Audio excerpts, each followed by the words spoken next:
They were seen as people with virility.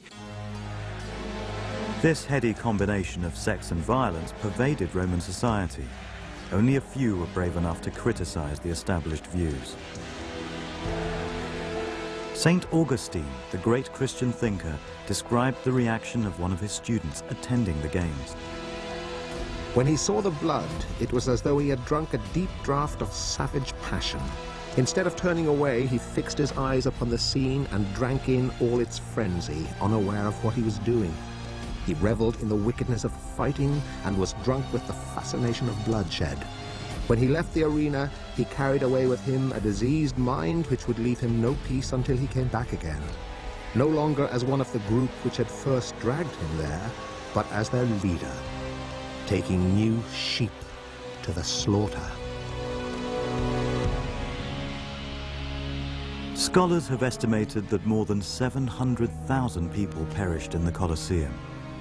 Gladiators, criminals, soldiers, ordinary men, women, and even children were condemned.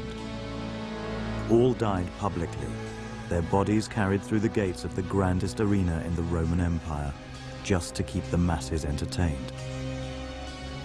But this spectacle of death could not last forever.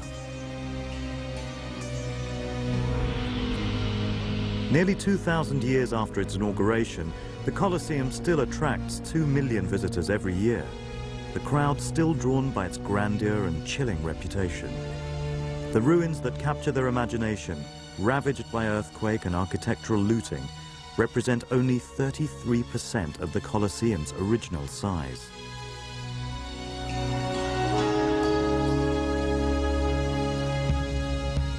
"500,000 tons of travertine rock, bound together by 300 tons of wrought iron, created its imperious facade and interior strength.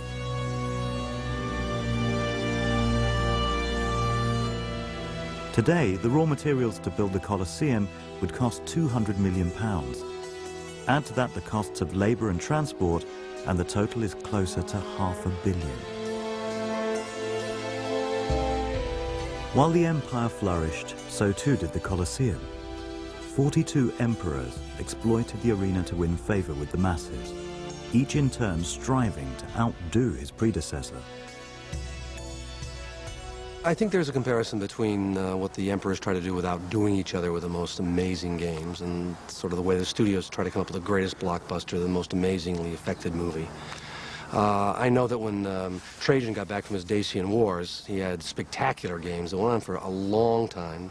About 5,000 exotic animals, I think, were slaughtered, and he probably outdid just about everyone of his day.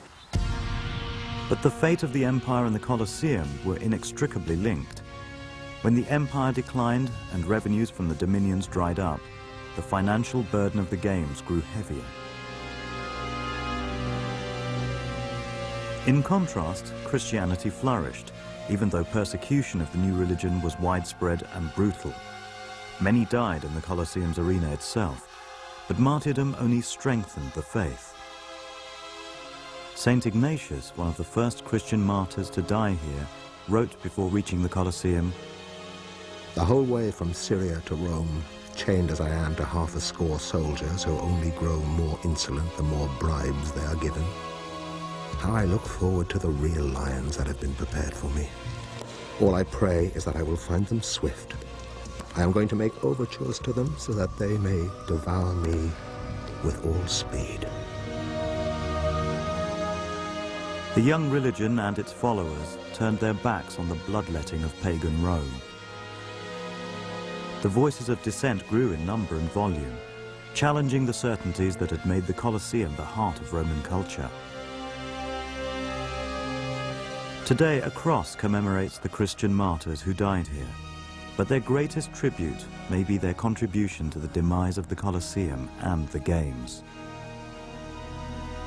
No one really knows why the game stopped, but in the 4th century, the Romans had to defend the empire against a huge onslaught of Persians on the one hand and barbarians on the other, and it must have been very difficult in those circumstances to get the same level of munificence as before. And in addition, the empire had become Christian, and although Christian emperors celebrated wild beast hunts and gladiatorial games for a good 100 years. Eventually, Christian monks objected to the celebration of gladiatorial games, killing of other humans. In 404 AD, a monk called Telemachus leapt into the arena of the Colosseum in an attempt to separate two gladiators. In a frenzy of outrage, the crowd tore him to death. But now the Roman elite had converted to Christianity, and within days, gladiatorial combat was banned by the Christian emperor, Honorius.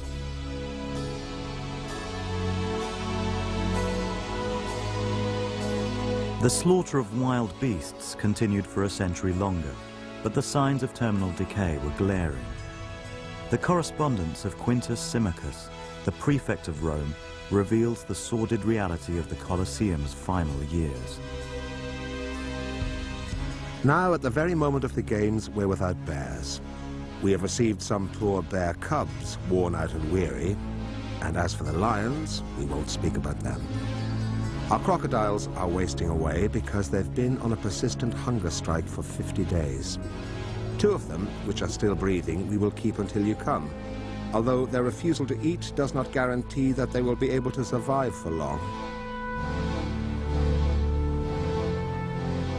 Even the import of wild beasts was a luxury the impoverished empire could no longer afford. Indeed, the excesses of the Colosseum had driven many species to the point of extinction. The games that had been a celebration of Rome's power and glory now reflected its demise. They were underfunded, outdated, and at odds with the new Christian morality. In 410, Rome fell to barbarian invaders from the north, and the Colosseum fell with it. The People's Palace and the empire it had served proved to be as inseparable in their decline as they had been in their triumph. For the next 1,000 years, the Colosseum was plundered by successive generations of metal merchants and stonemasons. Yet these ghostly remains still fascinate us. They're a chilling epitaph to the Western world's greatest and most brutal empire. The memories of the Colosseum's spectacles and of the thousands who died here in the name of entertainment live on in our imagination.